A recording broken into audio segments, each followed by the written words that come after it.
And here we are, ladies and gentlemen, dorks and mother flowers. Good morning. I say good morning because it's officially past midnight, as we are now live here on the YouTube channel. This is another installment of Around the Point. This is, more importantly, your AEW All Out 2020 pay-per-view review, the recap. Our overall thoughts on what was AEW All Out 2020. As you can see, I'm tired. This show went way too fucking long. I'm sorry. I actually, believe it or not, I just like Double or Nothing, I forked over the $50 on pay-per-view. I did. So I want no one to bitch and complain and moan. Oh, what do you want? I don't want to hear that. I'm going to just be real about it. I'm going to keep it 100. This show was a dud. For me, this show was a complete fucking dud. This is supposed to be for AEW their biggest show of the year. This is essentially their WrestleMania, if you will. And this is what they gave you. You know it's bad when there's like two good matches on the card. For me, at least. For me. I don't know for everyone else. Everyone else has a different opinion. It is what it is. But that's the beauty of all this. That's the beauty of it. You know, not all of us are going to agree. Not all of us are going to disagree as well. Everyone has a different point of view. Hence why I am not alone. I'm here joined by the crew. As you can see there, we got everybody. We got Big Mike all the way from Detroit. The man with the golden charm. Big Mike, what's up, bruh? What's up, bruh? I'm tired. I had the mic muted. You had the mic muted. He's tired. That's how tired I am. He's how exhausted. And we're also joined here by, I'm not sure if he's still that person, but Mr. I Just Fucked Your Girl. I'm trying to say it on the low. I know it now. He's a committed man. He's a one-woman man now, but, you know, sometimes when she's not lurking, when she's not lurking, he's still Mr. I Just Fucked Your Girl. What 2020 could have been, but it is what it is. The one, the only, knowledge of wrestling. I'm sorry, Walter. What's up, bro? Been a long time. That's dope. I that's a classic name. You know, how long have I had that name for? Couple of years, for a long time. A long time, but yeah, obviously 2020 has been crazy. I haven't really been doing this in a while, so I'm glad to join back, even though not the best circumstances, but you know, I'm all for it though. Exactly. And we are also joined by a good old buddy all the way in California, the one, the only Chase Oliver. Chase, what's up, bro? I know you're having. What happened, bro? How you been, man? It's hot out here. It's 91 degrees in the middle of the night. Y'all should be thankful you're not in California right now. I have two buddies of mine named Sway and Leops who might give their opinions on some of this stuff from AEW. So I'm sorry if it's a little bit hectic. Had a little bit of the, not a little bit of the bubbly, but a little bit of the Modelo. Oh, the Modelo. I've had a little bit of the Modelo. Modelo. Especial. Oh, yes. For the spirits. So, yes. You know what?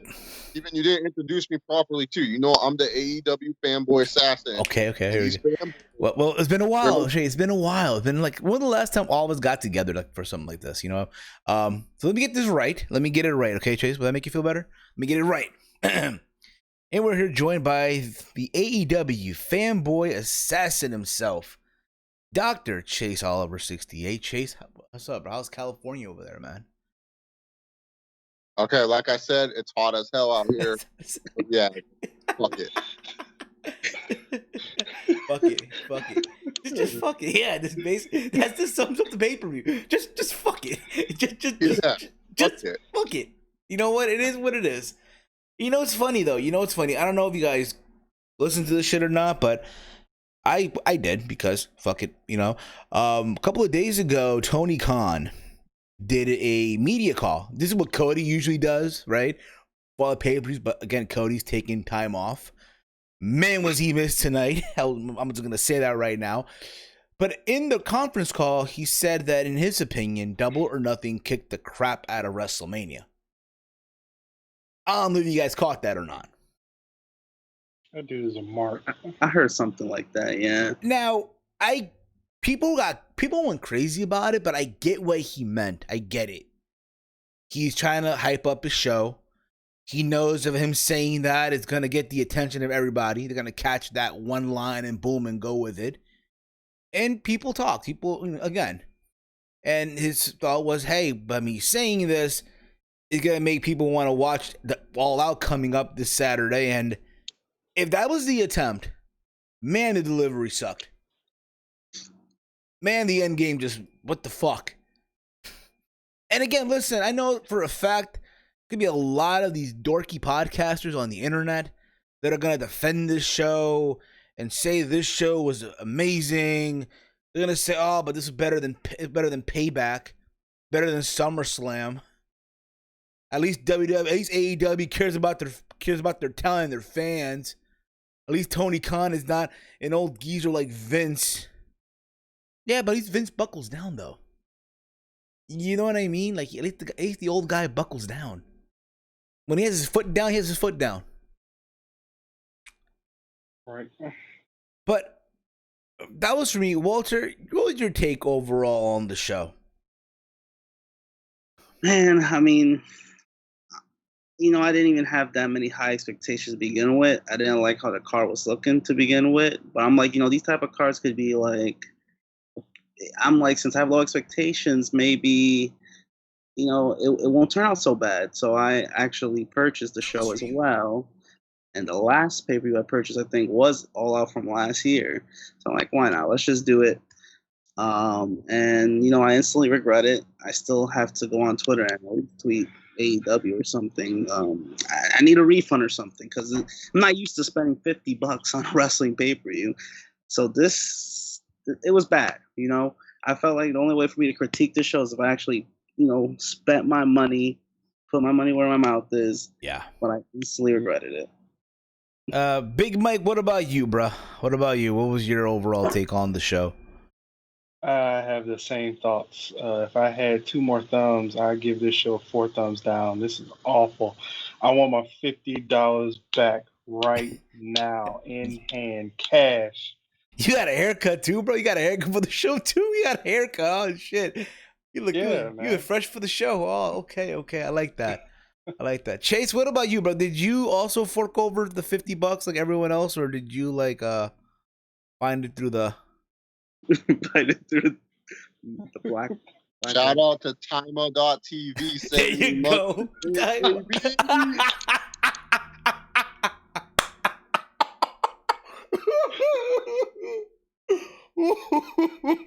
Shout out to Timer.tv. Yo, how's he coming? I love it. I just fucking love it. Oh man, but your overall thoughts, Chase. Even though I kind of know already where this is gonna go, but fuck it.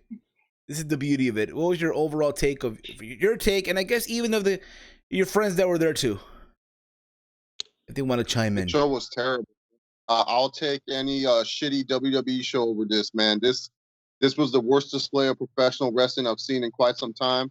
Every match just kept getting worse and worse. You know how Cell and Dragon Ball Z kept getting better and better as he absorbed the androids?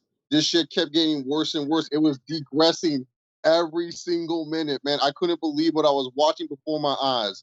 I was just like, I couldn't believe I was saying, I wish we had a stupid Cody Rhodes match, man. After the Battle Royale, this show just went to shit. Just went to shit. Yeah, I believe it, bro. And again, guys, we also want to hear from you guys in the chat. Your thoughts as well on the show, your favorite match and all that stuff. And there you go. Chief writes here in the chat, do you think the venue was do you think if the venue was packed with fans, the show would have been better?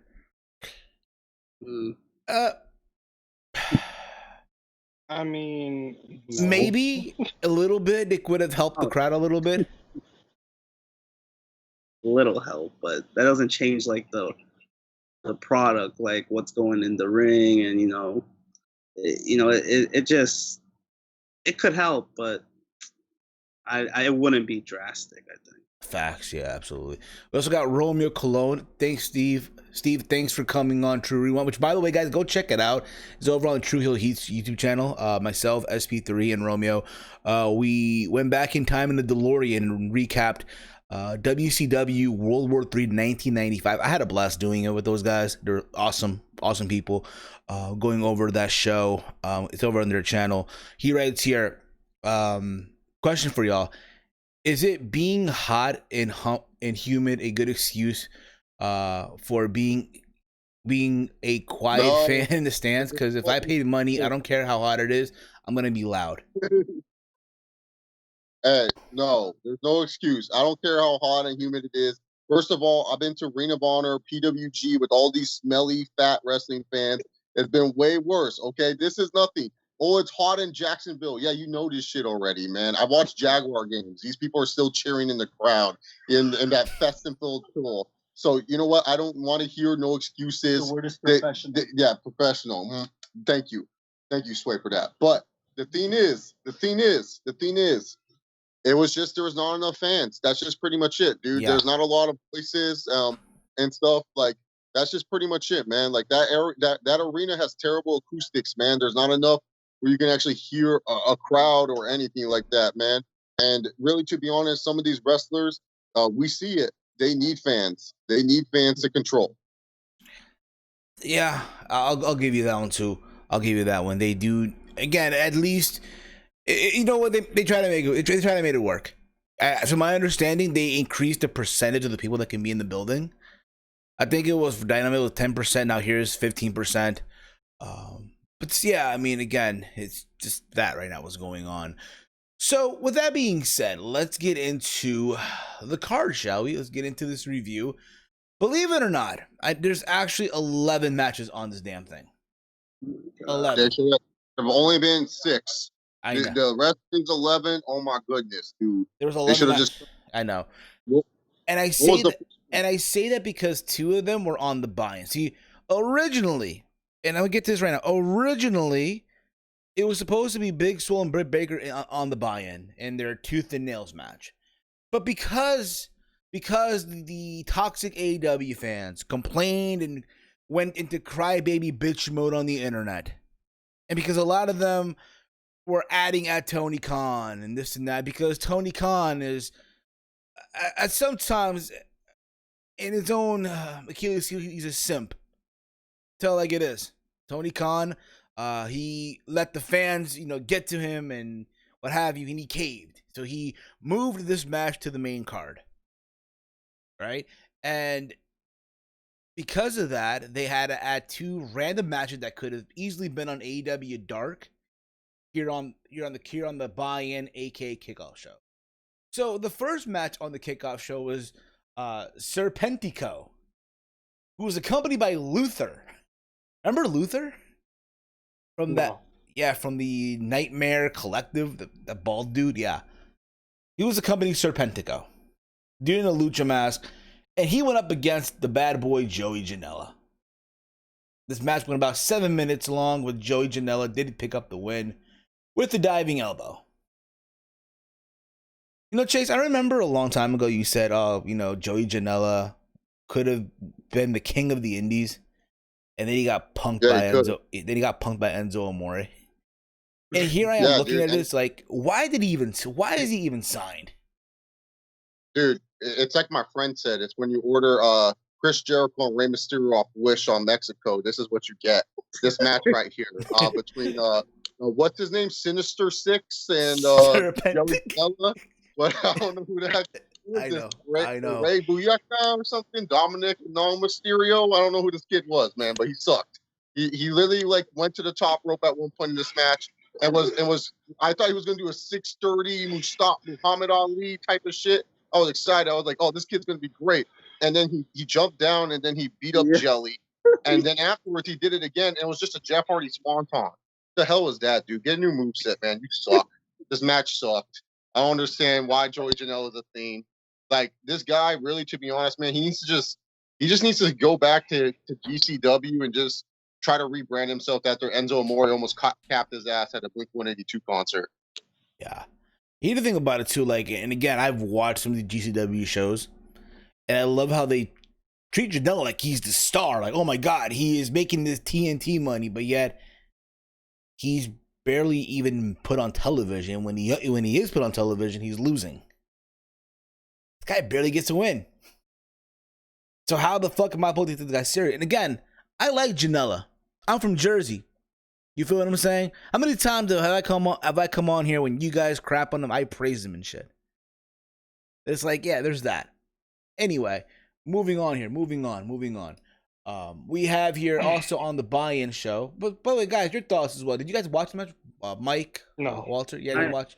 I saw it, but wasn't interested to react to it. I watched none of the pre-show stuff. Okay. So from there, we go on to the second pre-show match. We had Private Party, which is Isaiah Cassidy and Mark Quinn, versus the Dark Order of Alex Reynolds and John Silver. I guess they're now known as 5 and 6. Or 3 and 4. Android 3, Android 4. I don't fucking know. Tag team match. Went about 10 minutes. It was okay. Nothing to go crazy about. But yeah, the Private Party got the win. There's that. They mentioned how when this whole thing started, they beat the Young Bucks. They're always there, but they never really reached the top 3 in the tag team division. So there's that for Private Party. Jay, did you watch the match? Did I watch the match? Me and my friends enjoyed the match. No, we didn't. Yeah, dude. I don't know. First of all, we're not at Matt Hardy's match yet. We'll get to Matt Hardy later, dude. My friends are all excited to talk about Matt Hardy. They want to know why he was going to be killed tonight. But anyways, yeah, this match was just terrible. I'm tired of Private Party's shtick of we need to do such cool stuff in the ring so everyone says, "Wow, that was a great double team." Like, it looks sloppy. It just looks fake. It looks too planned out, man. Like the Karate Kid reboot, Cobra Kai on Netflix has better action sequences. This shit, wow.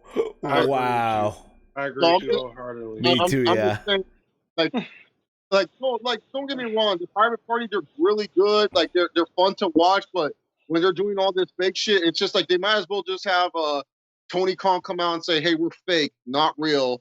This is just a fake match and stuff." Like nothing was believable. And then they beat John Silver, number 2, and then number 8, the kids next door. They beat them, and I just couldn't take them seriously, man. So yeah, it was just a weak match, Steve. Like it went on too long too. Like 15 minutes this match went. Why did I need to sit through 15 minutes to watch this match, man? You could have just replayed the video packages again or something. I don't know, man. Yeah. But yeah, just terrible, man. Like.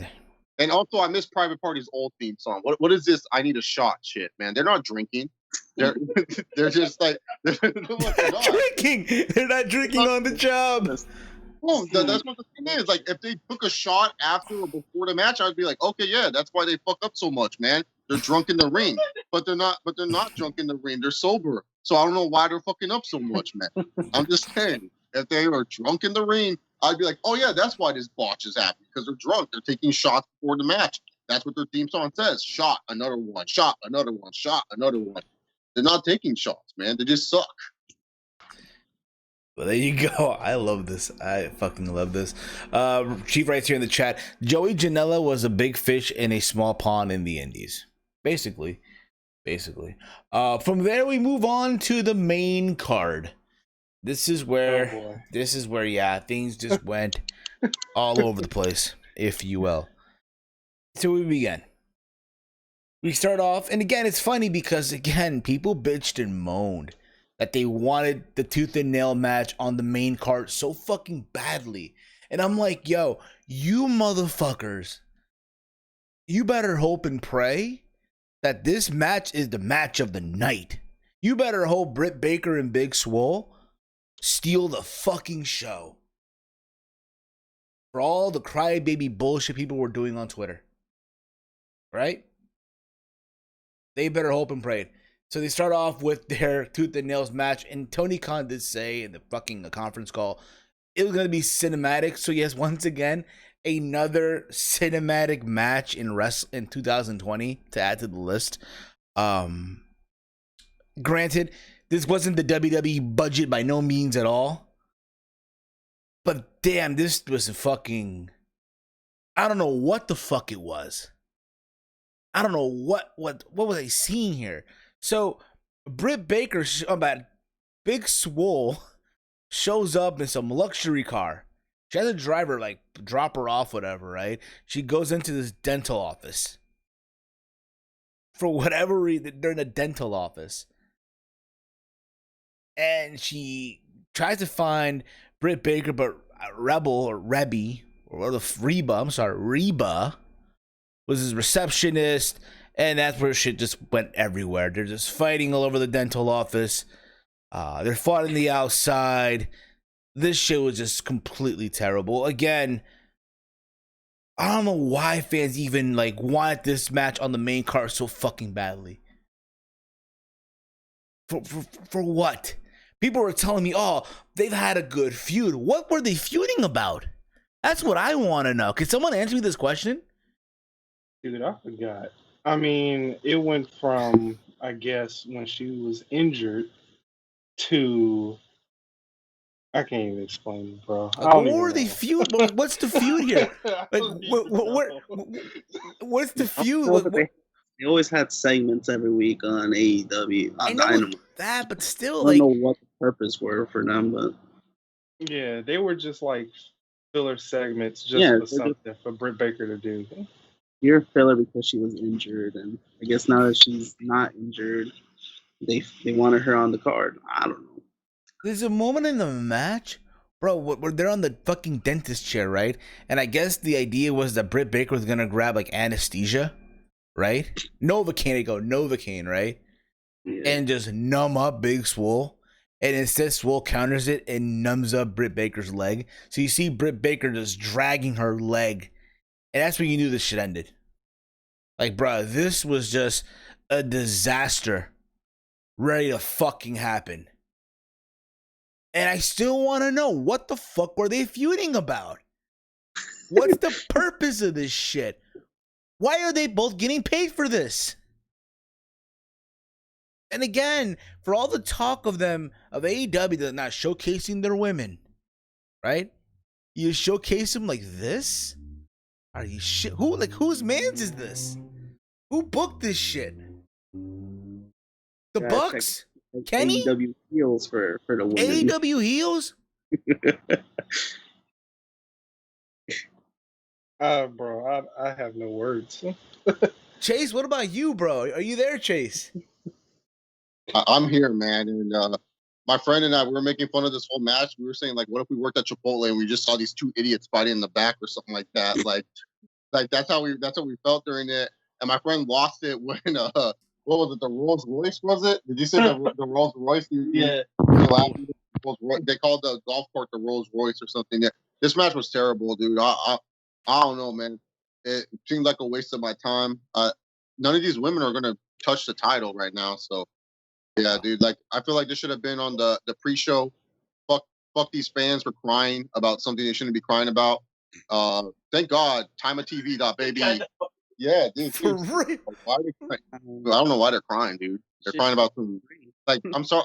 I get it that Britt Baker fucks Adam Cole, but just because you fuck someone from a different company does not mean that that's a main eventer on NXT. Does not mean you should like be on AEW's third biggest show of the year or whatever. I don't know. What's their biggest? Is this their biggest show or Double or Nothing? I can't tell. I want to believe All Out is their WrestleMania. Double or Nothing is their SummerSlam. Full Gear is their Another question. Survivor Series. Survivor. Wait, Steven. My friend wants to know: is this for sure their WrestleMania? We gotta think about this, right? They want to claim that the beginning of AEW all started with All In. Even though All In, when you think about it, and a lot of fans won't admit this shit, it was funded by Ring of Honor. Yeah, that's why they air on the YouTube channel. But this the WrestleMania. This is basically, they made a big deal out of it, right? This is when it all started, All In at the Sears Center, the blueprint of AEW and all that shit. So it was supposed to be in Chicago this year. Supposed to be in Chicago, but instead it did it at Daly's place. Steve, real quick. Which one was better, guys? WrestleMania, both nights, or All In, or All Out, whatever the fuck the show was. Better than this tonight.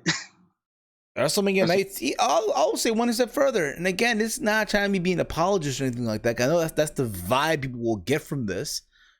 But I'll say that I thought WrestleMania night 2 really wasn't the better night from night 1. And Steve, so my friend really wants to know. But tell him to ask your question. He wants to know. Ask him about Matt Hardy. Oh, why did they try to kill Matt Hardy today? Because I don't know why, bro. They just like fuck this, yo. Dude, everybody, like the whole world saw that he was like pretty much down, and they still made him fight. Dude, my boy almost died today, bro. Wow, for real? Yeah, he almost died. Yeah, 10 seconds. yeah, bro. Like, I'm sorry, Steven. All these other matches. What was the next match? Was it Young Bucks versus Jurassic Express? All right. Yeah. That was a good. Luchasaurus is the main eventer, right, guys? Luchasaurus talk. Yeah. Luchasaurus. You know, so the next match, was the Young Bucks versus. That's how much we give a fuck about the first match on the main card. By the way, the second match here we have the Young Bucks, Matt and Nick Jackson versus the Jurassic Express of Jungle Boy and Luchasaurus. This past Wednesday on Dynamite, there was an 8-man tag, and the team that win, they'll get a face off on All Out. And I think there's title implications here, even though I don't think they mentioned it. And again, I said this a while back. Yo, FTR and the Young Bucks better happen at All Out.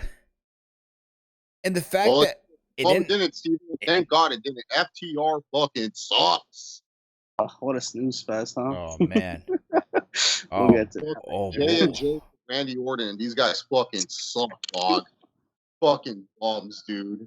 Just get them. No, dude, Steven, I'm sorry, man. I'm sorry. You know me. When it comes to AEW, I try to be respectful, Steven. I know you try to do your thing and break down this, but you just said their stupid name, and it just pisses me off, man. I can't think of these. I already know what's gonna happen. There's gonna be a rant happening in the makes. They're the Cabinet. They're J&J. They're just fucking losers, dude. Like, can you guys lift some weights too? Like, how hard is it, dude? Like, fucking lift some weights and do some sit-ups. Pieces of fucking shits, dude. But yeah, no, this match right here, Young Bucks versus Jurassic Express, match of the night. Luchasaurus obviously carried it. Fucking, I don't know why Jungle Boy. They make Jungle Boy the greatest dude ever. Like, he kicks out of everything, man. Like, what the fuck is shit? A lot. Yeah, I did. Hey, man. Well, I know. I mean, this whole thing is, I guess now the Bucks are going to be transitioning into heels, not AEW heel at the fucking women's. I didn't like them in the first place. What happened? Where he They're is. heels. Yeah. What's likable about the Young Bucks? They fucked over their old company by announcing their new company in front of the Tokyo Dome. And then they try to steal Okada from them. And then not only that, they always like to take pot shots at a company that could give two shits about them, man. Like, WWE is over here creating the Thunderdome, and they're over here like creating BTE, thinking they're so funny with their little pot shots. Like, they don't care about these guys, man. Like, they're just like, and they block people on Twitter. Like, you can literally just say one thing about the Young Bucks, like, oh, I did not like how Matt Jackson did that super kick. Then Matt Jackson will vanity search you and fucking block you on Twitter. You mean Road Warrior Buck and Balding Buck? What? So yeah, and they had their dad, like, earlier this year, had their dad explain to us wrestling fans why they left Twitter. Like, if that's not a heel move in itself, I don't know what is, man. Like, they were already heels. What do you mean transitioning? They're already bad guys. They're already villains. They're not likable. No, there's nothing likable about the Young Bucks.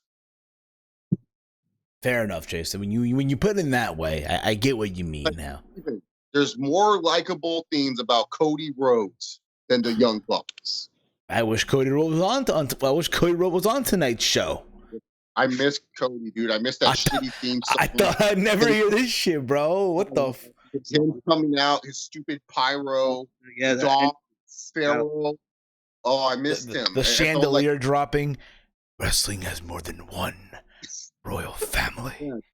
I miss Arn Anderson looking old as shit. I missed it. I miss Pharaoh. God damn it. Pharaoh, they stopped bringing that dog out. I was fucking Pharaoh. I missed the walkout. Hold up. I got this tweet from John Alba on Matt Hardy.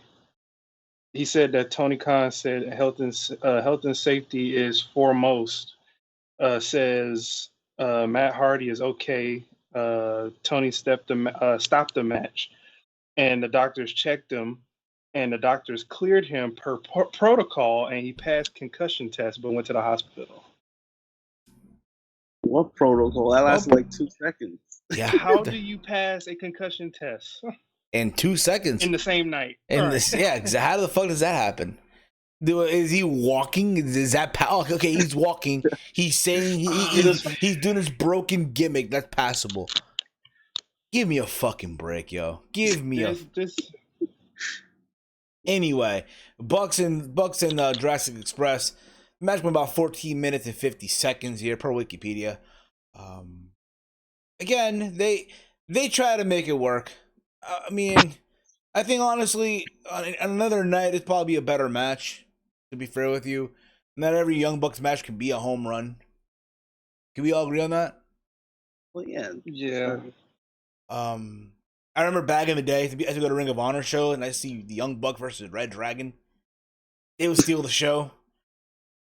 Fucking, I think in that type of environment, it worked for them. War of the World 2014, by the way, people in New York. I'm just saying, but that's beside the point. AEW, and you're like, this was the true opener. It could have been a little more, but I thought it was fine for what it was. But I just don't get how on Dynamite, like, that was the way they got their match. That's just lazy. Like, that was the way to get them on the paper.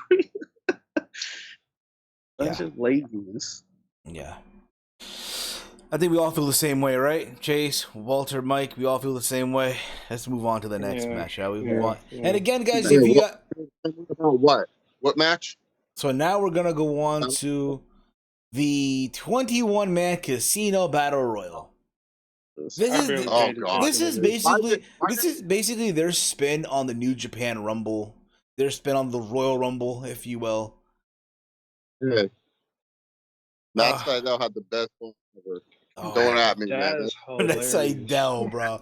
So he comes out all this, literally all this smoke. He comes out of the smoke. He got too excited. His third eye was his ring attire. The fucking third eye. He's still doing that thing from Impact Wrestling. You know why I like Matt Sydal tripping even more? I just figured because Alucard, that's one of Alucard's favorite wrestlers is Matt Sydal. Next to Psycho EY. He loves himself some Matt Sydal playing his third eye. So yeah, you know what's crazy, bro? So EY is the world champion in Impact, and Alucard's been quiet, bro. I know he's not happy for his boy, dude. I don't understand it, man. That's his boy, Psycho EY. Psycho EY, the best heel in wrestling. All right, so Steven, I have some questions for this battle royale. Shoot away, brother. So why is it that Lance Archer, who lost to our great prophet Cody Rhodes, wrestling as one royal family, and now all of a sudden, he's now a main eventer? That's like, what I want to know. That's what. Like, get this, man. Like, I don't get their booking of Brian Cage. Like, Brian Cage felt like the one guy where it's like, yeah, let's rocket ship him and give him a world title, and instead they give him Taz's old title from ECW. I don't give a fuck about the FTW belt. This shit's like 90 years old. I want the freaking world title on Brian Cage. When Impact is booking Brian Cage better, you know there's something wrong with this world, man. Yeah, man. Yeah. You know what? It is funny. Like, I was saying that too. Like, before we went on the air, I'm even in the chat here. Even Romeo writes here, y'all have given more attention to Matt Hardy on this review than the Doctor did tonight on All Out. Extreme Rules 2020 was better than the show from Play Chief. Romeo writes here, this main card went way too long. This main card went way too long. They had all the right having the tooth. They had it right having tooth and nail match on pre-show. It being terrible, they didn't help, and an awful way to start the pay-per-view. Exactly. Thank you, Romeo. Appreciate you on that. But yeah, bro, it's what I want to know. Like, how is it that all of a sudden Brian Cage, who we all saw, lost to the AEW Messiah, Cody Rhodes, right? Wrestling has more than one fan. Give me don't Don't get Brian. I know they've been been booked terribly, but don't get them confused. Say that again, bro. You're cutting off there a little bit. Oh, I was gonna say you said Brian Cage, and I said no, Lance Archer. I said I know they've been booked terribly. Okay. Don't get them confused. All right. How is it that, again, Lance Archer, I'll say Lance Hoyt, but that's just at the point. Lance Archer, who lost the last time we all remember, at Double or Nothing, he lost to our great Wednesday Night Messiah, the one, the only TNT champ. Wrestling has more than one family, Cody, right? And after that, he hasn't done shit. He hasn't done nothing. I remember watching Cody and Warhorse for the TNT Championship. And who was sitting, per MJF, in the bench warmer seats? Lance Archer with Jake Roberts. Maybe he's just coming off an AEW Dark match. And I sent you guys the photo, like, damn, bro. How sad is this shit? How sad is this shit? And now I'm supposed to take this guy serious as he's the next guy in line for the World Championship. And before anyone tells me, oh, but you know, in Japan, they had a killer match in Wrestle Kingdom. That's fine and dandy. But this is not Japan. I'm sorry. This is not Japan. This is America, damn America. I just don't like how they. No, here's the thing, man. Once Vance Archer won, or whatever his name is now, you remember me? Or was that Chuck Palumbo with that theme song? You remember me? Remember come out on a motorcycle and whatnot? Yeah, Chuck Palumbo. Once he won this, it ruined the main event. I knew that Dean Ambrose was gonna win. I was like, all right, Dean Ambrose won this match. Fuck it. Yeah, he's still the champion, man. Fuck it. It doesn't matter.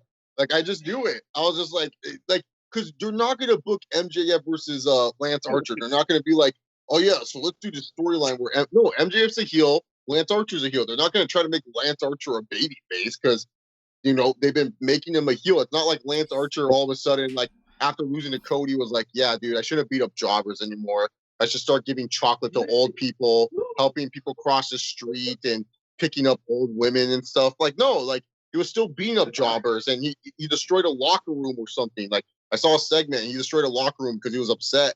So yeah, man, like once Lance Archer won, you pretty much just said, hey, our main event, it doesn't fucking matter. It doesn't matter because at the end of the day, Dean Ambrose is winning the title. He's retaining the title, baby. My question this, though, one more thing I want to say. And I don't know about you guys, but this is the vibe that I got. I don't think this show was live the whole time. I want to believe, real talk, no cap. I really feel like they recorded all these matches and they just spliced them in like as the night went on. That's the vibe that I got. Steven, do you really think they spliced? Like watching it from home, I just felt like honestly, this show wasn't live, bro. They wouldn't have showed that Matt Sydal botch. No, I just feel like again, like they just made it seem like it's live, right? They should have taped it. They should have taped it and 10 times better. Maybe so. They should have taped it to make the show shorter, but that shit dragged on. I don't get why they do these battle royals, like for number one contender for the world title on the main, like on a big show like this, like. And I ain't gonna hold you guys, bro. When I saw Eddie Kingston and Lance Archer at the end, I'm like, oh my god, how predictable is this? Those are the two vital contenders for the title. Yeah, for the world. And then you have fucking Butcher and fucking fuck. What was his name? Oh, my friend. What was his name in Impact? What was his name in Impact? No. Who? Fucking I don't know. Sawyer Fulton or whatever his name is? No. What was his name? Braxton Sutter. They go Braxton Sutter. Yeah. I was right, Sawyer Fulton. But anyways, my friend loved the Butcher. He was cheering for the Butcher. I love the Butcher. Yeah, he said that he wanted the Butcher to win. He was just like, dude, my boy the Butcher better win. And he was upset. But just all these random people in the match, like, you know, some nice tag teams, like the Lucha Brothers, like, they're like afterthoughts now. Like I think the Lucha Brothers just want to go to the first tag team champions. They're afterthoughts, like. Bro, you know what's sad when you have fucking Proud and Powerful, Santana and Ortiz, fucking the Lucha Brothers, all in this match, and it's like, yo, these two guys, these two teams. I remember in Impact Wrestling and in House of Glory, they were tearing it up. And now they're just like middle of the card acts on what's supposed to be the alternative to WWE. They're just middle of the acts. Yeah, they're forgettable. Like they were Yeah. just not standing out. Facts. Well, wasn't last year all that? Wasn't Escalera de la Muerte? It was that ladder match, right?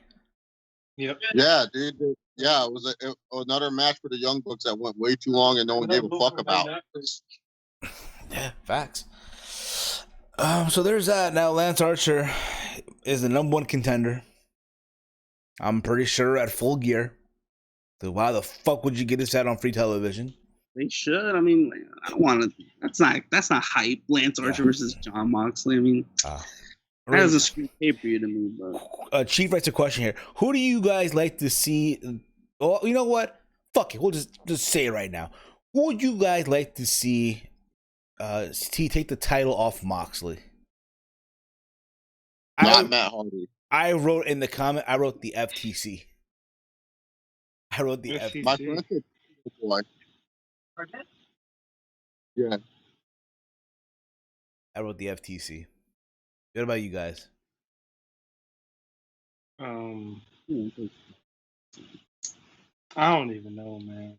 There's no one like after that battle royal. There was absolutely no one that I thought that could take the title off because they just didn't feel important. Can we talk about? Can we talk about one more thing? And I know we didn't mention this earlier, but fucking hell, Darby Allin, that dude's a liability. I'm sorry, yo. I'm sorry. Was he in the match? He was in the battle royal. Yeah. He came up with the stupidest spot where he put himself in a body bag full of thumbtacks and got powerbombed on the outside. Like I'm sorry, man. What made me like Jeff Hardy? What made me like Jeff Hardy was that in a ladder match full of idiots, he was the biggest idiot of them all. And I was like, dude, this guy's awesome. Darby Allin just seems like he wants people to talk about him doing stupid shit, and he just does it. And I'm sorry, I'm just done with this guy. He's never going to be a megastar. Good luck drawing a million ratings with this kid. And if I'm wrong about Darby Allin, cool. But at the end of the day, he'll be an afterthought. He'll just be on indie promotions that everyone says, oh, yeah, Darby Allin was sick. He was so cool. Yeah, Machine Gun Kelly, we're talking about him. Bro, he's just one bump away from career ending, bro. It reminds me of Trevor. Remember Trevor on Fresh Prince of Bel-Air when he did the bungee jump? Hillary, will you marry? Hey, dude. Rest in peace, Trevor, dog. But yeah. Dude, no.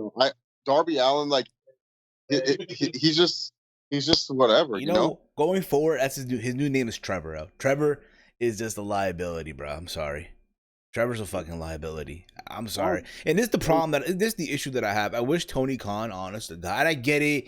He wants everyone to stand out and be themselves and shit, but bro, grow us, my man, grow us, said Tony. Just sit these guys down. He's gonna. I'm serious. If Darby Allin came up to me, he's like, "Hey, Chase, got an idea for the match tonight?" And I'll be like, "Yeah, what's up, Darby? What's your idea?" Trevor. I was thinking about going in a body bag full of thumbtacks and getting powerbombed outside. I'll just be like, "How about we just do this, Darby? How about you just go in the body bag? We powerbomb you inside the ring, and then afterwards, Brian Cage gently throws you out over the outside, and that's just good enough."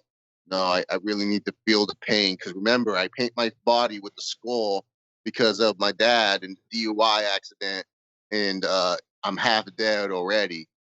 Yeah, Darby, you can just sit down for the night. I'll find Jelly Janela, and he can take your spot in the battle royale. Facts, bro. Facts. Reading the chat here as well. Romeo writes here, what was funnier, Matt Seidel's botch or Christopher Daniels' botch from Dynamite? Oh, Matt Seidel, because he was so confident. Yeah, Seidel, yeah. He's well, to be fair, so if you watch the GIF, he slips. Like this, like his one of his foot slips on the turnbuckle or the rope as he's going for the move. Dude, it was so funny because it's all one motion. You know what's funny though? I think it was Dick Van Klondike on Twitter was like, "Yo, you see, he transitioned into a diving elbow as it's happening." Like, damn, bro. Yeah, I see it, but. Again, honestly, if I'm Tony Khan, just sit these guys down. Listen, man, just hone it down. I get it, it's the pay-per-view. You won't see this shit on television, but at the same time, they're the same Trevor who used a skateboard in the back of Ricky Starks. That was dumb. Yeah. Yeah. I immediately said that when it happened. I was like, that's dumb. Why would he even do that? And joining on the show is Big Mike's dog. Yeah. All right. Well, Mike, what kind of dog is that? It's a Pomeranian Chihuahua. There you go. Pomeranian Chihuahua on the show. Even he looks upset. Even he's upset about AEW Double or Nothing. Look at. Shoot them. Yeah. Yeah, it is. Huh. God damn, bro. His name is Jax. He's your dog's like, bruh, you made me sit there for 4 hours long. You better go extra on the dog food tomorrow. You better go extra, bruh. You better go extra on the dog food, motherfucker. I'm just saying that right now. Oh shit. Okay, let's move on here. God damn, that damn Trevor. We go to Matt Hardy and Sammy Guevara in the Broken Rules match, where if Hardy lost, he would have to leave AEW. Matt Hardy won. I know. That you already know. But if he lost, you had to leave AEW. It reminds me of years ago in the episode of the Rugrats when Grandpa went to fucking Flushing Waters. The retirement home, and he's like, "Now you must leave Flushing Waters." What? Leave Flushing Waters? I know that's random as shit, but fuck it. Let's get this shit out of the way. The spot, dude. What were they thinking? What the fuck? To open the match.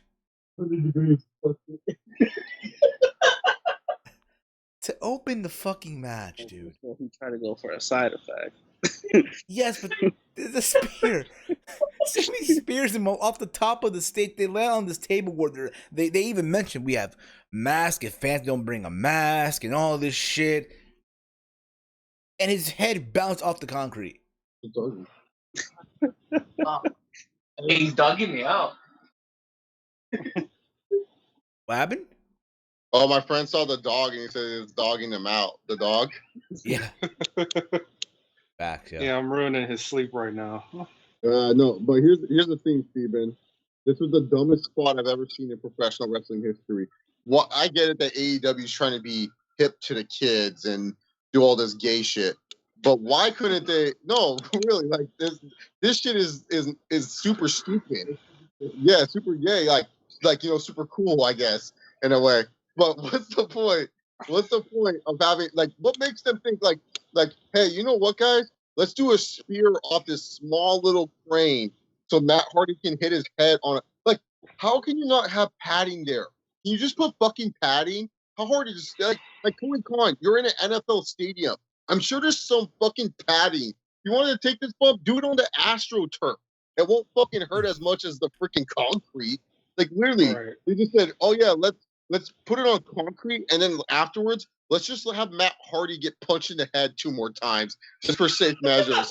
Yeah, let's just kill Matt Hardy right here and now. Oh yeah, and then afterwards, let's have it where Matt Hardy's confused, and let's have Aubrey Edwards be so confused that she doesn't know what's going on. This girl is a trained professional referee, right? No, she was like, oh, what do I do? Maybe you figured out how to stop getting your fucking self over and worried about the talent. Maybe you would know what to do in this situation, and you would have ended the match earlier. Well, to be fair, No, Steven, not to be fair. Matt Hardy was on the ground throwing legit punches at Sammy Guevara, confused. That right there, I would have pulled Sammy away, thrown up the X, and said, it's over. But of course, since this is AEW and they had a gimmick where Matt Hardy would end his AEW career, great. That's fine. Matt Hardy can end his AEW career. Why doesn't he just come back as a mass killer or something like that? And he's just another wrestler. He plays like 5 million gimmicks anyways. It doesn't fucking matter. Instead, they have it where he passes quote unquote a concussion test. I don't know what concussion test he passed, but it must have been better than the one that CM Punk passed. Remember when CM Punk said he was on his phone and he had a concussion because of Kofi's kick to the head or whatever? Yeah, it must have been much better than that because he was able to climb a fucking scaffold and throw lazy punches. Like, if you watch the punch that ended the match, it didn't even hit Sammy Guevara. Sammy Guevara just fell on his own will. And then Matt Hardy, when they zoom in, if you pause on his face, there's a giant fucking bubble on his head, a bump of blood. This is just disgusting, man. This is just terrible. You know what? Fuck Tony Khan. fuck AEW. Yeah, they almost killed Matt Hardy, dude. They almost killed Matt. You know what? I'm glad Jeff Hardy's stuck in WWE playing a drunk. I'm glad that Jeff Hardy. Oh shit! Oh yo! People were upset about Jeff Hardy. I'm glad Jeff Hardy's doing this because this is way better than getting killed by Sammy Guevara, the skinny dominant. This is way better. Screw this stupid company, man. I remember. I'm sorry. I remember too. I remember like what the last review that we did. We talked about how good Sammy is and how WWE might snatch him and shit now. Oh damn. Oh damn. I still think he can be talented. I think skinny Dominic could be. I don't know. I think Dominic took his reins, man. Once Dominic gets a six pack and some muscles, he might take away anything that Sammy Guevara was gonna have, motherfucker. You're taking everything I own for. But yeah, no, this was the worst thing I've ever like. Come on, man. You can't tell me that these two did not think this through. Like, how the fuck did you think? Oh yeah, let me spear him up a small little crane and his head won't hit some concrete. Like, put another table there, or I don't know, some padding. You have that. You have NFL players who practice there. They have like those things that they tackle on the thing. I don't know, man. Like, it was I just, think it they was, had padding on Yeah. under the table, but they overshot the table. yeah, and these guys are just idiots, man. Like, I'm sorry. I understood the gimmick and that Matt Hardy couldn't lose because otherwise, how are you going to write it up? Look, there's ways you can go around wrestling. You could just say, like, for example, you could just say Matt Hardy suffered an injury, so that wasn't the real ending to the match. The match will continue at a future episode of Dynamite. That's fine. We're not gonna be upset about that. We're not gonna be like, oh, this match is not happening tonight. Oh God, I lost my $50. I paid. First of all, if you're paying $50 to watch Matt Hardy versus Sammy Guevara, what the fuck are you doing with your life? But second of all, why not just put it on Dynamite? Like, here's the thing: it doesn't matter at the end of the day. And what they did with Matt Hardy was just ultimately careless. They could have literally just said, "Let's push it back." Tony Khan could have come out, been like, "Hey guys, we're gonna push the match back." That would have been fine. But instead, they let Matt Hardy concuss, climb a fucking scaffold, and almost kill himself. Like, what a terrible company. And it ruined the whole rest of the show for me, honestly. Like, I just didn't care about the rest of the show. I was just like, fuck Sheeta versus Thunder Rosa. Can we just? I'm sorry, Chris. Can we agree this was just a Dark Side of the Ring episode ready to happen? No, it's not a Dark Side of the Ring. No, it was. It really almost was. It almost was. Worse than when Jeff Hardy was drunk versing Sting in the main event of Victory Road. Because at least then they like I know everyone's gonna say like, oh well, Jeff Hardy was drunk and Sting. At least Eric Bischoff is a man and knew how to handle the situation. At least Sting knew how to handle the situation. You had an inexperienced ref, you had an inexperienced wrestler, and you had a veteran who knew better, but wanted to be like the Undertaker and was like, oh no, I'm a tough old man. Matt Hardy, you should have sat down. It's just terrible, man. Like, guys, Matt Hardy almost died. I just want to know too. Was this that spot? Was this Sammy's or Matt's idea? Because if it was Sammy's idea, I really hope Matt's like, you know what? Hell no. Fuck that. I wish Matt would use this seniority card. Fuck, no, we're not doing that spot. Fuck that. Okay. We gonna say. You gonna say something, Mike? The people responsible for the tooth and nail match: Jerry Lynn, Kenny Omega, Dustin Rhodes, Tony Khan. Oh God. Of course Kenny Omega would be involved. Fucking hell. This guy can't even book a women's division. Let alone. So wait, Kenny Omega sent Matt Hardy out there concussed? No. That's the tooth and nail. Tooth and nails. The people, around that match. I don't care. No, here's the thing. All I care about is if Matt Hardy's going to live tonight. Like, I'm afraid that I'm going to wake up tomorrow morning and it's going to say Matt Hardy passed away. No, it's not. That's not going to happen. You know who's mad as fuck? Rebby Hardy's mad as fuck right now on social media. Yeah, I saw her tweet. Normally, I don't like Rebby Hardy's random outbursts, but my friend said too, his wife should be pissed at the company. She is. Yeah. So I'm reading the comments here. Chief writes here, Sammy's too reckless. Yes, we agree. Romeo writes here, props to Abby. What happened? I don't think this was Sammy's fault, because here's the thing. This was on the fault of both of them. Matt Hardy should have known the trajectory of that fall. Like literally, he should have known. Just put a mat. This is AEW's fault. This is a company's fault. This is not Sammy's fault. This is not Matt's fault. This is a company's fault for not protecting their fucking talent. Facts. All right, think with the comments here. Romeo writes here, props to Aubrey Edwards, who legit tried to stop the match, but was overruled by a bad doctor. Metal Skull here, I knew Matt Hardy was gonna win the match. I'm assuming that's what you're trying to say. Chase, LOL. She threw up the X and they didn't listen to her. Romeo writes, Tony Khan defending it on Twitter, saying the doctor said Matt passed the concussion test. LMAO. And this is what LOL. And everyone just Steven. Yes. Steven. Yes, This Chase. is Chase Khan here. This is Chase Khan. Can you see me? Can you see me all right? Let me see here. Let me see Chase Khan. You have the glasses on too? Oh my goodness, the glasses, everything. It's Chase Khan. Chase Khan here. One of the alter egos of Chase Oliver. I want to say, as a behalf of AEW official, I just want to say that what we did was the right thing. Matt Hardy passed the test. He stand on one foot, and he said that he was able to balance his feet. We knew that he was okay to do it. We would not send him out here if we didn't think he could do it. I really do think that you guys are really just being harsh, and that you guys really need to be more respectful of what we're doing.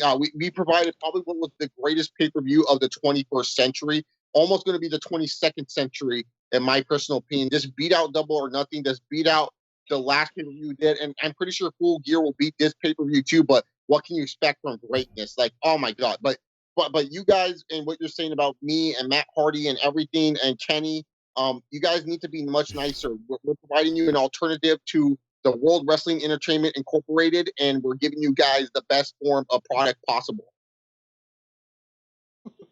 Well, thank you. Well, thank you, Mr. Khan. Thank you. Now, I'm here just to serve you guys. This is the AEW dust. This is the greatest dust ever, man. Like, you smoke this, you'll believe everything that I'm saying right now. Okay. well, thank you, Tony. I appreciate it, Chase. I appreciate it. I'm glad I made this time. Just know that I have $1 billion and Vince doesn't.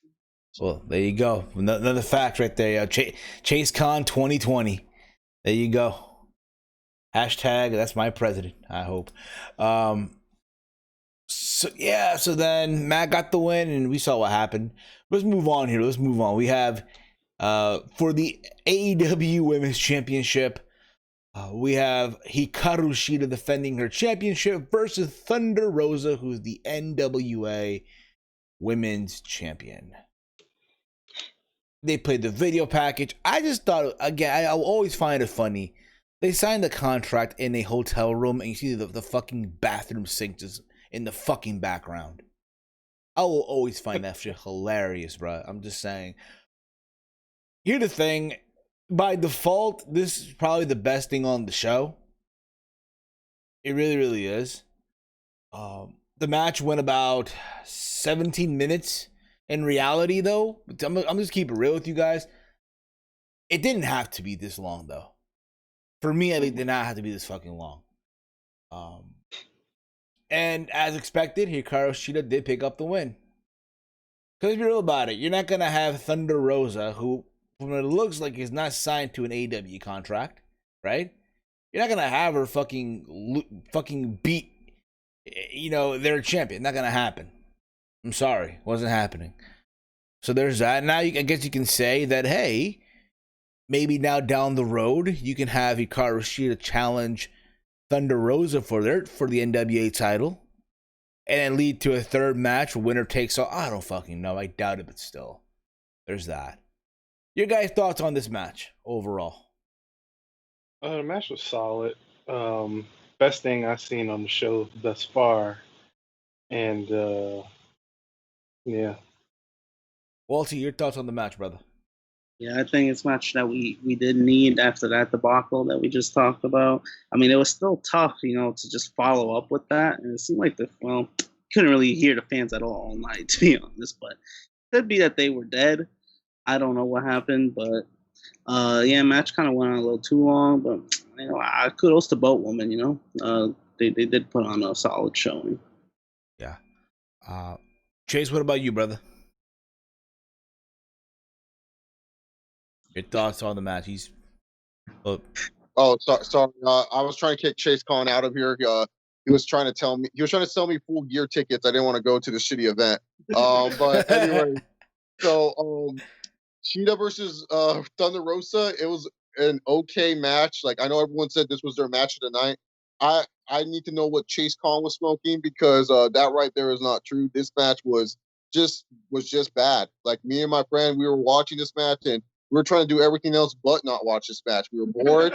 We were talking about Chris Benoit and Eddie Guerrero matches and how much we missed them as performers and stuff like that. We were talking about how, like, Kip Sabian, we don't know how he got this hot chick named Penelope Ford and whatnot, and comparing wrestlers and who they date and stuff. I'm sorry, like, no offense to Sheeta, she's a good talent. No offense to Thunder Rosa, she's a good talent. I'm sure this match is great, but I just didn't care for it, man, because on my mind was that Matt Hardy wrestled concussed. Like, I know people are gonna be like, "Oh, you should let that go." No, like, I literally just saw this happen, and I couldn't believe they just let him out there. Chase Khan over here was trying to tell me that it was an okay decision. Did you know that Matt Hardy went on a medicine ball and he balanced 3 feet on there? I don't even know how Matt Hardy had 3 feet, but Chase Khan told me this, man. But yeah, he told me this, man. But yeah, we had to kick him out of the house, man. He was kind of getting a little bit too crazy. He was smoking all our happy drugs. You know what I'm saying? We can't say the word on here. I don't want to get Steven in trouble. Yeah, happy good stuff. You know what I'm saying? So the happy good stuff. I love it. Yeah. I don't want to get you in trouble, Steven. There's no foul play happening on the Around the Point podcast. All good things here on Around the Point. Fair enough. So there was that. Steven, Chase Khan said that he would love to be on an episode of an AEW Dynamite review, so he can give you an inside exclusive of what he was thinking as the show was going on. I don't know if it's going to be this Dynamite, but he wants to be on an episode of your Dynamite reviews. He said he was a big fan. He says that you're a fair and unbiased reviewer towards AEW. You and Brian Alvarez are inspirations to him. Wow. Okay. It's crazy. Brian Alvarez and me in the same sentence. Okay. First, I'll take it. All right. Fuck it. He said he won't put you on the payroll just yet. You're not there yet. No, we're not there yet. Okay, I gotta start small. I should show him my resume. I'm a culinary major. Yeah.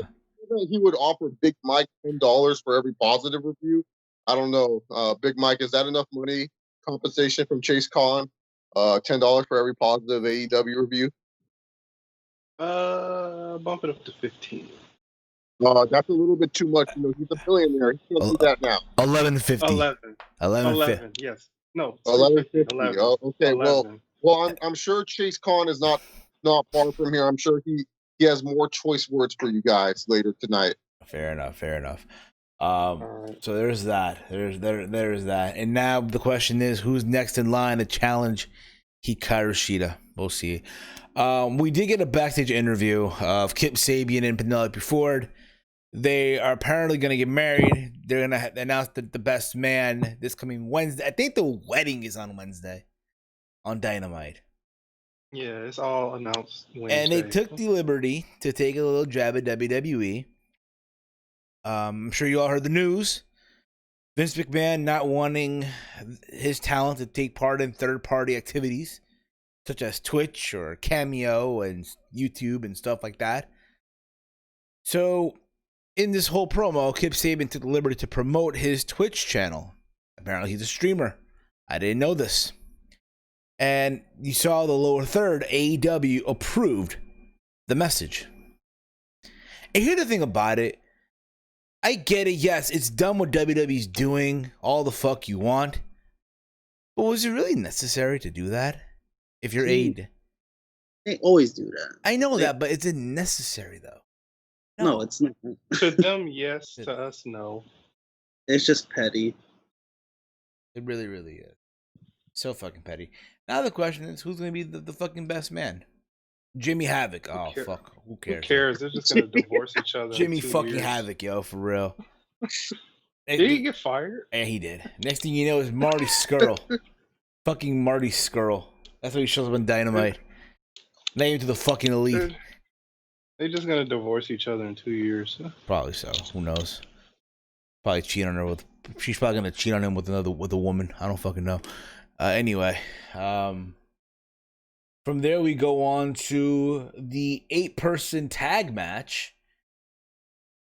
We have the team of the Dark Order. That's Mr. Brody Lee, the TNT champion, Colt Cabana, Evil Uno, and Stu Grayson versus let's see here, Matt Cardona, Scorpio Sky, and the Natural Nightmares of Dustin Rhodes and QT Marshall.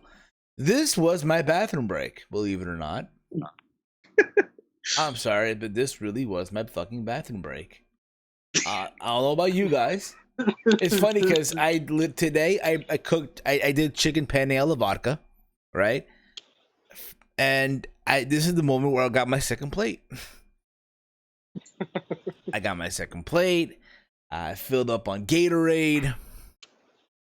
Went back, and apparently somewhere in this match, Jim Ross talked about how he wished that Anna Jay would have a wardrobe malfunction because she was brawling with Brandy. Chase, hit it.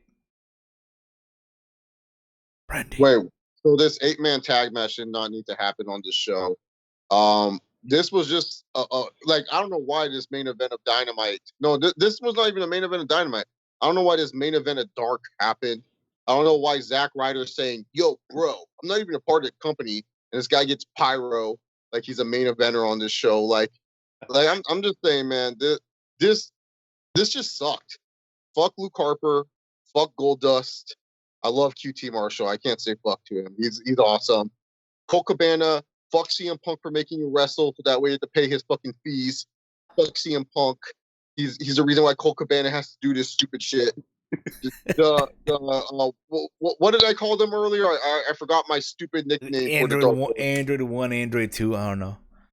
No, I called them something stupid. I said they're whatever their names are, whatever I called them. Screw them. This is some jobber shit, man. Like, why is Cody Rhodes wasting his time with this? Like I get it.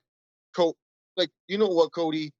Just say fucking go for the AEW World Title. I'd rather you there than wasting your time with Luke Harper, man. Like, Luke Harper sucks. No, I'm not calling him by Mr. whatever the fuck his name is. Luke Harper is his name. That's it. No, don't call him that. His name is Luke Harper. He's the same guy. He's the same guy that wore his tank top with shit stains on it. Like, nothing has changed with this guy. He's such a jobber. When I look at Luke Harper, I'm just like, where the fuck is Bray Wyatt and Eric Rowan to help him out, man? Like, Garbage man? Yeah, no, Eric Rowan's now a cool guy. I like Eric Rowan. This is how bad Luke Harper is. I don't even want to call him by his new name. I don't even care. Oh, well, remember in Reign of Honor in 2011 when he had that match with Sami Callihan? I don't give a fuck about 2011 Brody, whatever his fucking name is. I care about now. And now he stinks. The fact that TNT said, oh, yeah, let's give Dark Order the world title. This is the biggest, or not the world title, the network championship. This is the worst thing ever. Worst thing ever, in my personal opinion. But yeah, no, fuck this match. We should have literally just gotten a brawl, and then afterwards Goldust gets the upper hand, and they're like, hey, Goldust, you and Luke Harper are going for the Cruiserweight title. There you go. I was expecting you to hit the Brandy.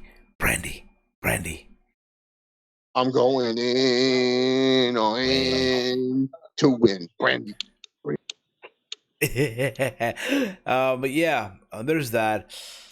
The match ends. It looked like Luke Harper, the TNT champion, had the match won. He had Dustin Rhodes literally flat on the mat. He tags Colt Cabana. All Colt Cabana had to do was pin him, but instead he went for the moonsault, missed, and Dustin Rhodes just rolls him up for the 1-2-3. So there's that. I do want to talk about this though, because people I guess are upset now with Jim Ross on commentary.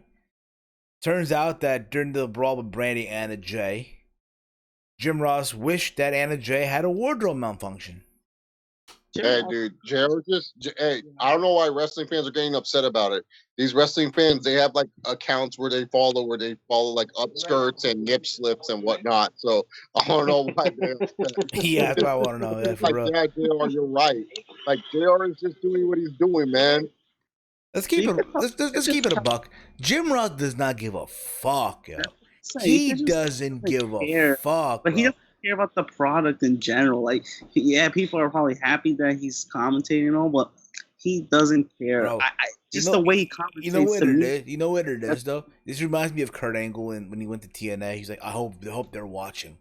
I assume for Jim Ross, in the back of his mind, he hopes that Vince and them are watching him commentate. But what was that, Walter? No, yeah, that's what I'm thinking, because he's like not even trying. Like, I don't know. I get he's older and stuff, but I feel like deep down inside, he's always gonna be, a WWE guy. Yeah, but the point of the matter is, though, again, yes, was it dumb to say? Absolutely. Yes, he did try to apologize on Twitter. He need to apologize for that. Didn't I was thinking the same thing. Let's be real about it, though. How many of you on the internet would kill to see Anna Jay, have that happen? Yeah, but we're in 2020 where a lot of people are so sensitive. No, of course, we said this. Me and Mike said this a while ago. The problem is, this is the reality of it. A lot of male wrestling fans today are feminist. That is the problem. No, stop. No, I don't get it, man. Like, here's the thing: if you want to support women, go right ahead. But don't be upset. Like, if a guy wants to see a woman naked, like, look, all these people that are like, oh, I don't want to see a woman naked. Y'all clicked on Pages porn when it was available, dog. So I'm just saying, man, don't be upset. Like, no, just. Nah, bro. What it is, bro. Man, I'm so sorry, man. I'm so sorry. Wrestling has been ruined because wrestling fans have become sensitive over shit they shouldn't be sensitive about. Like, here's the thing. You don't have a vagina or a breast. You don't know what these women feel and stuff. It's okay if you want women to feel like a bigger deal on the product. That's fine. But if you're mad that JR wants to see a girl naked when you follow porn accounts and stan accounts that post ass pics of Alexa Bliss or OnlyFans, bikini themes, and you're liking with Mandy Rose posing, stop. You don't know what being a feminist is. Being a feminist is so much different. You're just living a fake life. Like, if you want to support the women, that's fine. I have no problem if you want to support the women and say, hey, I want them to succeed. That's fine. But when you're saying you're a feminist activist, you're not. You're not a feminist activist because you shouldn't be liking them wearing bikinis to get ahead. You should be wanting them to wrestle only. They shouldn't be wearing half naked stuff for us to be like, oh yeah, they're attractive. They should all be dressing like Derp, aka Bailey, disgusting and ugly, so that way they can get ahead. Like, stop. Just stop, man. Y'all ain't doing any favors. JR, you're a hero. You're a legend.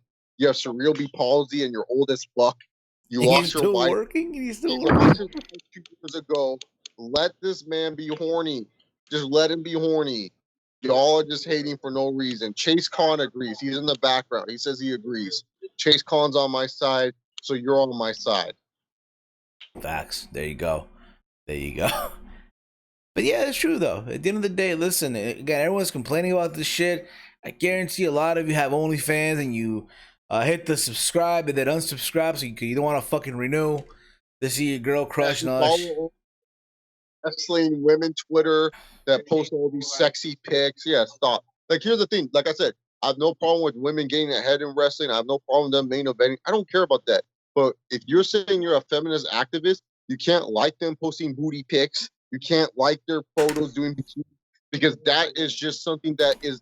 If you understand what a feminist is, then you would know that. But don't be fake about it. You know what I'm saying? Like, yeah. Like, unsubscribe to WWE porn and Alexa Bliss ass account. Facts, Chase. 100%. So where were we now? Damn, again, bro. This show's been way too fucking long, bro. The pay-per-view as a whole. From there, we go on to FTR and Kenny Omega and Hangman Page for the TNT champion, for the tag title. I'm sorry. This shit went for 30 minutes. Almost 30 minutes. Wait, I well, felt every minute too. yeah. Okay, wait. Where were the Revival in WWE? They helped Randy Orton. Well, what? But were they Did you ever find them entertaining? In Didn't NXT. find them until Randy Orton. But did you like them at all? Did you think they were good wrestlers? At first, no.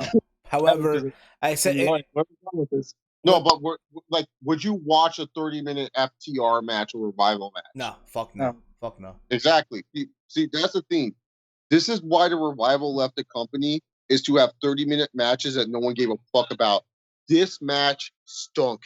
Kenny Omega tried his hardest to get these dumb fucks to be entertaining, and they just wouldn't do it. Like, you could see Kenny Omega's frustration. Not only is he booking a shitty women's division, he has to work with shitty tag team wrestlers like this. Like you could tell his best friends, the Young Bucks, like, oh yeah, Kenny, trust me.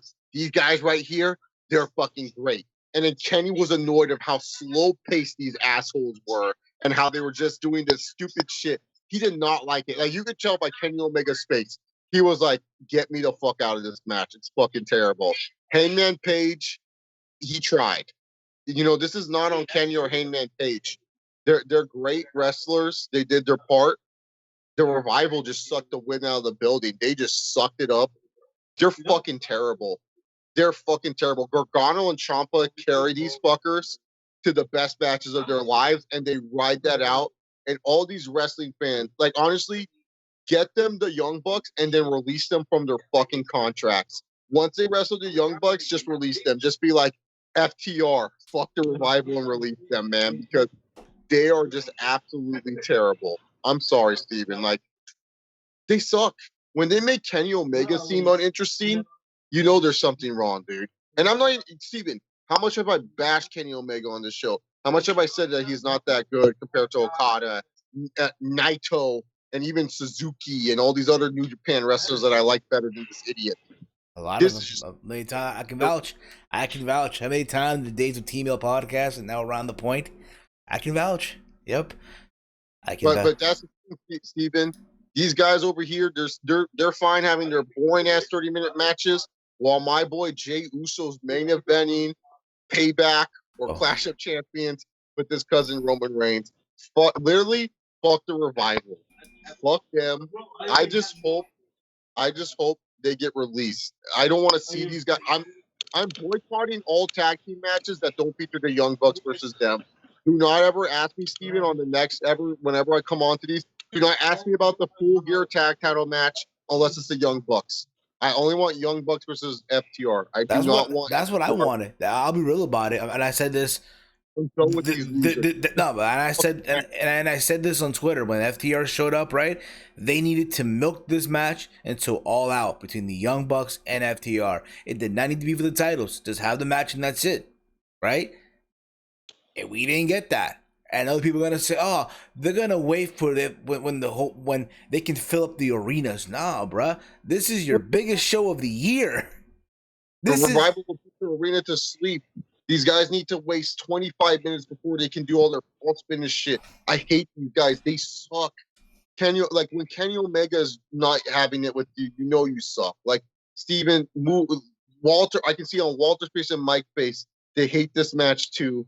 They just want to talk about Orange Cassidy pushing fat-ass Jericho in a mimosa. They don't want to talk about fucking FTR, the Doug Basham, and Dan. No, they wish they were the Basham brothers. They wish they were J&J. These guys just stink. Everyone's like, oh, they're such a traditional tag team. You know what? You have the WWE Network. Load it up. Go to WCCW. Go to Deep South Wrestling. I think it's on there. You can watch a traditional tag team and you'll say, wow, FTR is not this. They stink because they need 30 minutes to get over, and these tag teams only need 10. Fuck the Revival. I hope they get released. Fuck Dax Wilder. Fuck Scott Dawson, whatever their stupid names are. I'm not calling them by their new names. They're just like Luke Harper. They're trash. And Sean Spears. And Sean Spears. Tye Dillinger. What happened to Sean Spears? Well, he was in that battle royal. He was. And he got eliminated, I believe, by You got That eliminated. was- Oh yeah, because Matt Sydal said third eye. He closed the third eye and botched. Yep. Oh, Yeah, Moving along here. That's Moving right. along. We have the co-main Yeah. event, and it felt like it took forever. The Mimosa Mayhem match. We had Orange Cassidy, my boy Pockets, versus Chris Jericho, where you win the match by pinfall, submission, or throwing your opponent into a vat of mimosa. They literally had 2 mini pools at ringside with mimosa filled up. I feel bad for the ringside people who got splashed at I the feel end. so bad. Yes, bro. Here's the thing about it. Okay, this wasn't good, nor was it was just meh. This should have opened the show. Honestly, should have opened up with the tag team title match. To be fair with you, get that out of the way. Yeah, I guess so. This should have been second. This was just there. To be fair, for me at least. And that says a lot. Again, it's Jericho, and again, I get Jericho wants to work with these talents, get them over, what have you, get them out there, give them the rub, if you will. They each have a win over each other. But this wasn't it. For me, this just wasn't it. Again, in the eyes of the people, Orange Cassidy is over as Rover. I guess. Apparently, Orange Cassidy is still the top merch seller in an AEW shop. Believe it or not, yeah. Really. Yeah.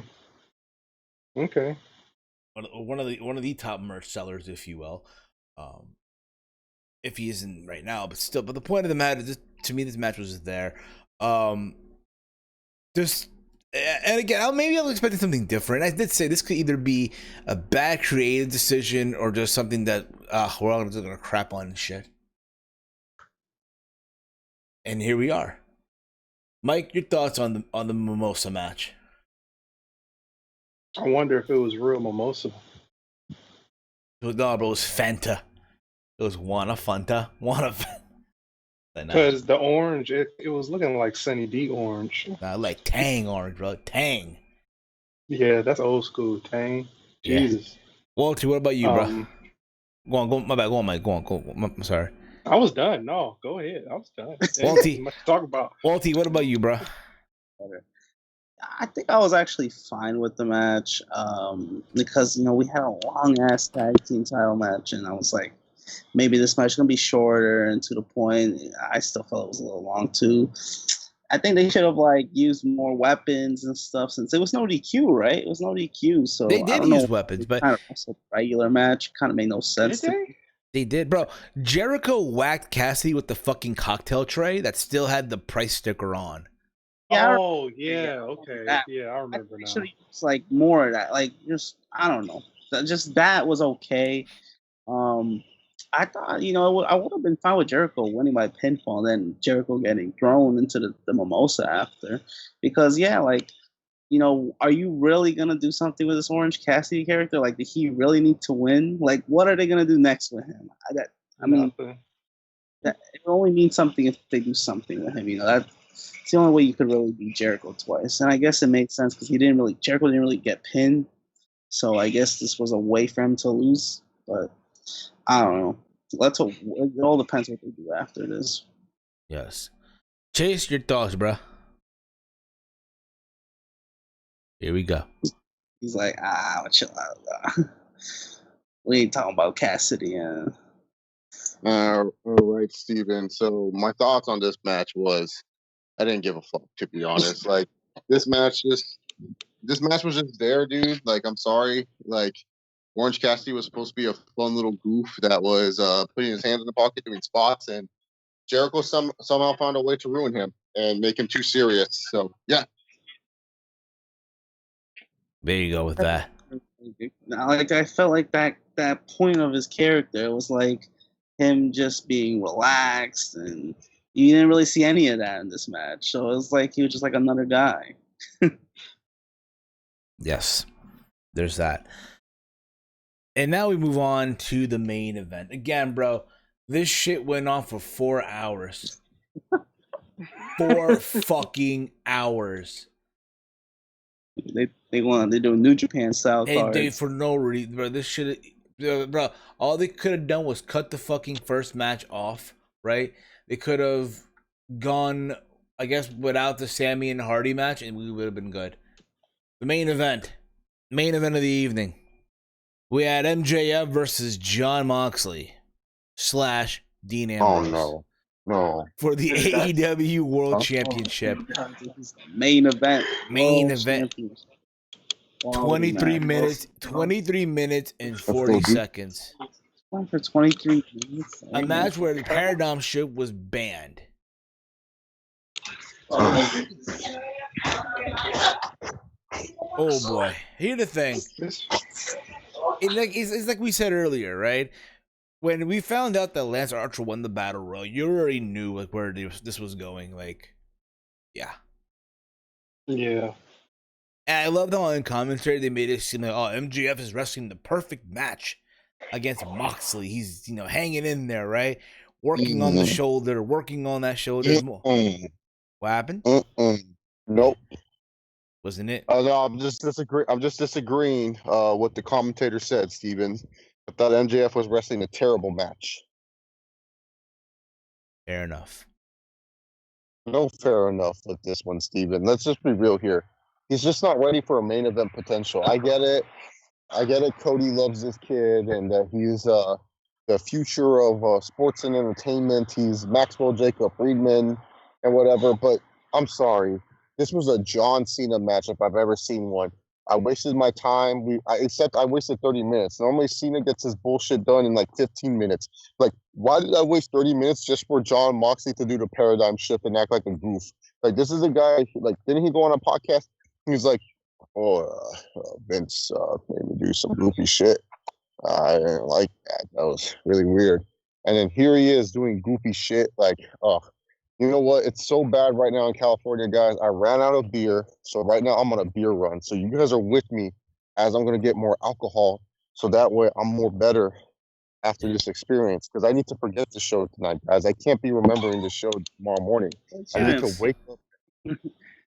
Are you walking or driving? Please say you're No, walking. dude, look at this shit right here. You guys can see this thing right here, man. I'm walking, man. I'm walking this beautiful. This is what California looks like at night. Right California love. Yeah, man. It's that humid outside. We went outside too, yeah. Gangster. Yeah, and you know what? And I'm gonna agree with that too. Is MJF like 5? What happened? How old is MJF? Like 23, 26. 23. Let's find out. How old is young Maxwell Jacob Friedman? Maxwell Jacob Friedman. 24. He's 24 years old. He's a quote-unquote fastest rising star in professional wrestling. And the sad part about it is, bro, he went in there as undefeated. Yeah, and now he has like they did all this so MJF could have an excuse for why he didn't lose. By the way, guys, don't drink and drive. It's fucking stupid. Call an Uber. Well, if you're in California, don't call Lyft because Lyft is now banned in California. But call an Uber. Facts. So yeah, dude, this is what California looks like, guys. It's nothing fucking special. Dark. But a personal tour. There's a moment in the match where MJF starts bleeding like crazy. I don't know how it happened, but he started bleeding like crazy.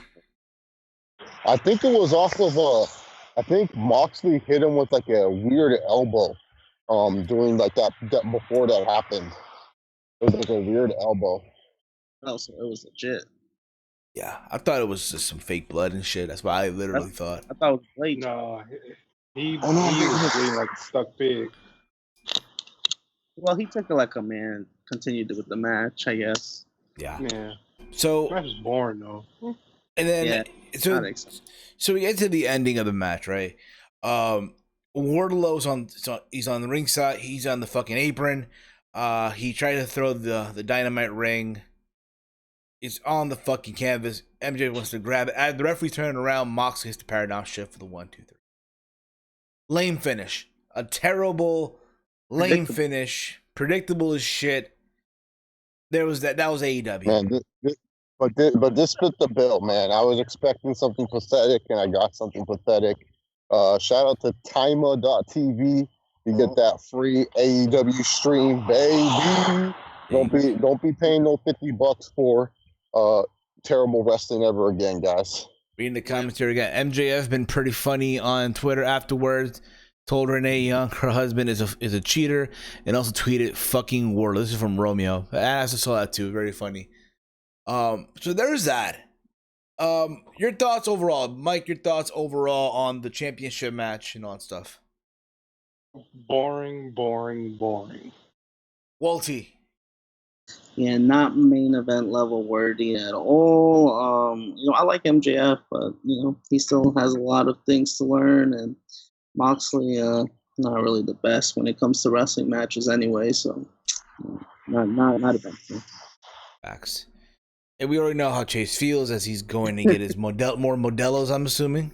No, dude, we're getting the hard stuff now, man. Modelo, that was a pregame.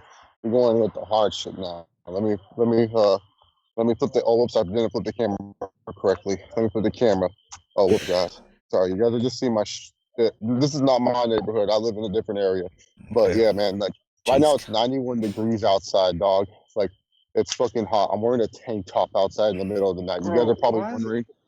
Why is it so hot in Cali, bro? Dude, that's just how we are, dude. We're fucking in a desert. That's why we're by beaches. We get all this stupid wind that's supposed to be hot and everything. But yeah, tomorrow's gonna be 109 degrees, and so I'm hydrating, dude. I'm hydrating with alcohol to survive for the next day and everything, man. But and that's it. Yes.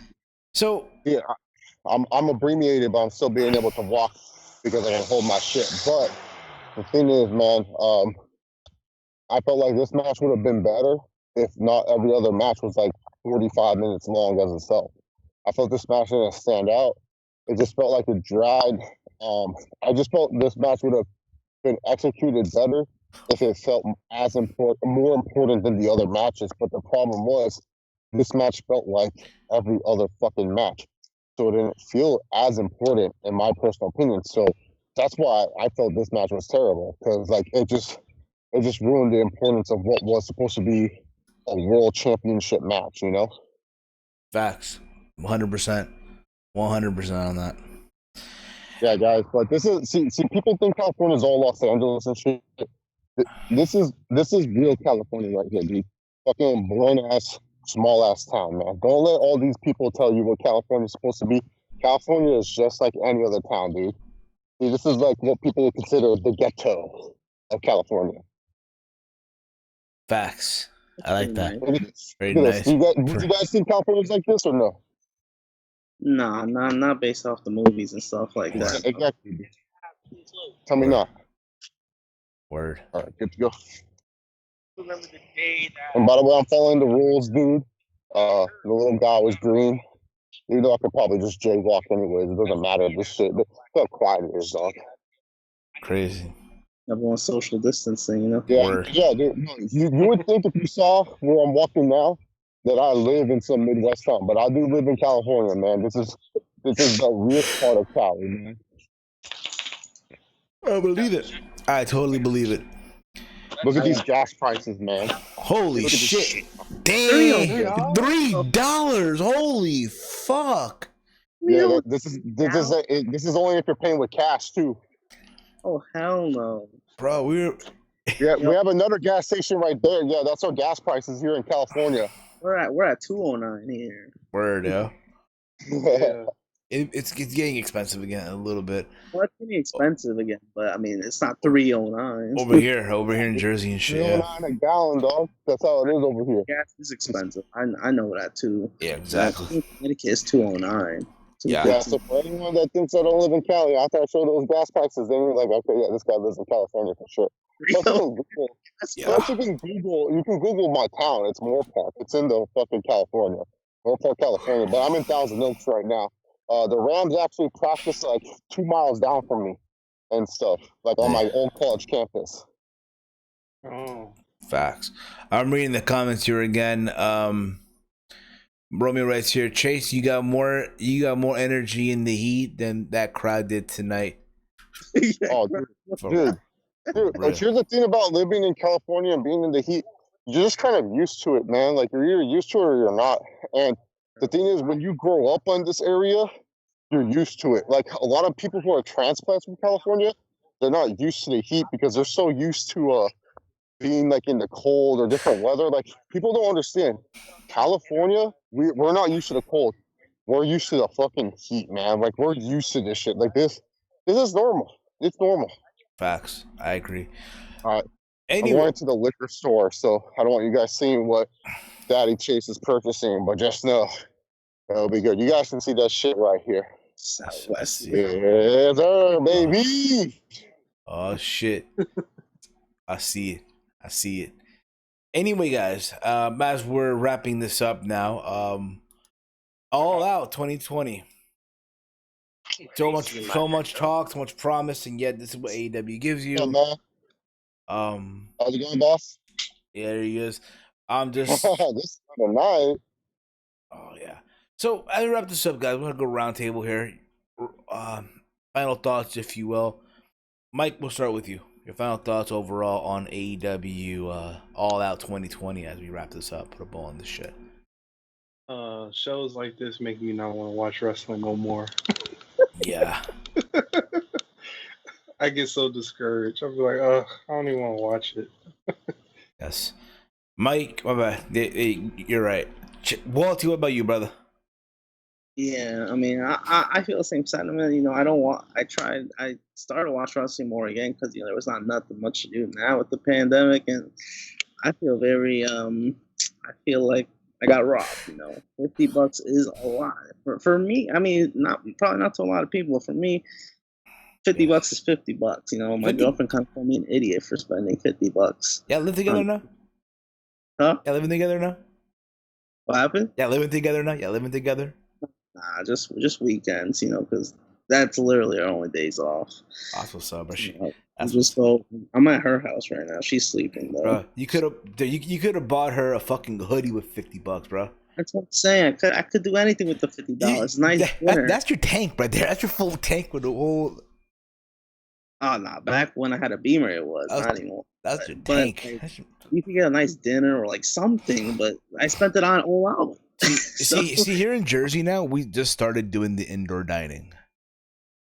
It just started? Yeah, we just started doing indoor dining, and the gyms reopened this past Monday. What about Tuesday? And again, I have not stepped into a gym. Fuck that. Not right now. Until there's a vax. And again, I know I am one of those, yes. I just know how things are going to get. They get hectic over here. Again, people don't want to follow the rules, and I can imagine the gym. I can just imagine it. People are not going to sanitize the machines after they're done, all that shit. So eventually I will go back to the gym. I say around November time, I probably will know when it starts getting cold and shit, and I can't go to the park anymore.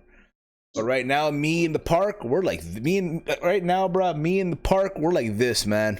Me in the park. The gym gets more packed during the winter because, you know, it's too cold to work out outside. So yeah. So there's that as well. Chase, your final thoughts on AEW Double or Nothing? Well, can you get one from Chase Khan and Chase if we can? It's the Chase Khan. Oh, I mean, Chase Khan. Oh, you ditched him. Okay, you ditched him. Good. I can't blame you guys. But yeah, it was a terrible show. Probably their worst one. Probably their worst one.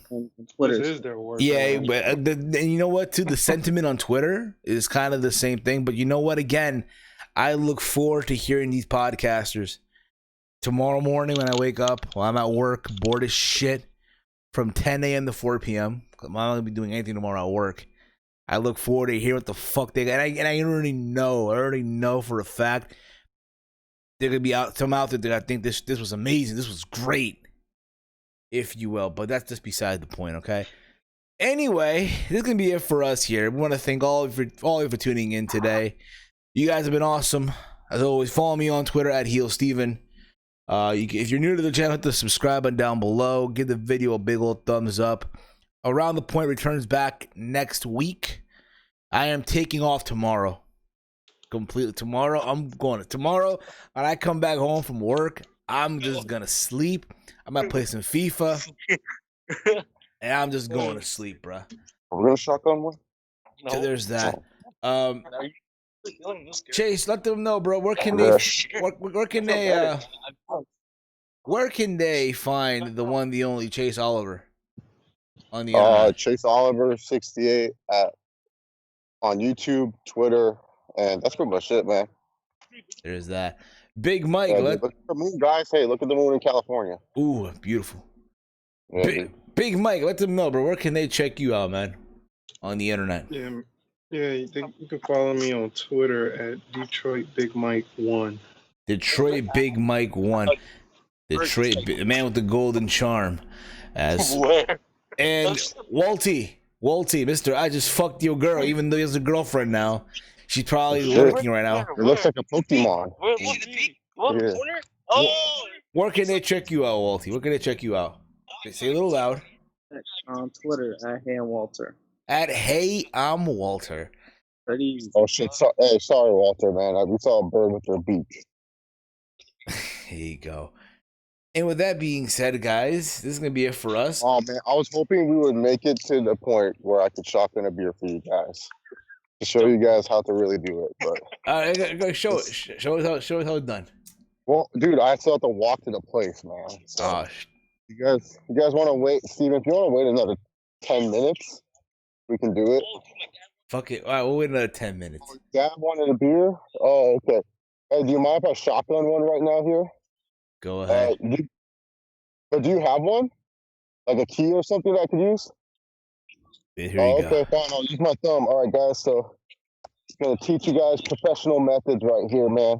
Here we go. See, you guys, we're giving you all the content here, guys. You're gonna get beer tutorial too. On the content, man. So, first off, man. Yeah. Oh, no shotgunning. Oh, fuck it, dude. They said no to the shotgunning. Be safe. Oh, my goodness, dude. They're telling me to be safe here. So, you guys are going to get a good old beer tap. Oh, hell yeah. Yeah. That's what we're doing right here. That's how we're going to end it. There you Fuck go. you guys. Fuck Cody Rhodes. Fuck AEW.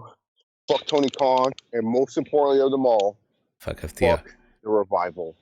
There you go. And with that being said, guys, this has been another installment of Around the Point. Good night, everybody. I'm going in. I am to win. Brandy.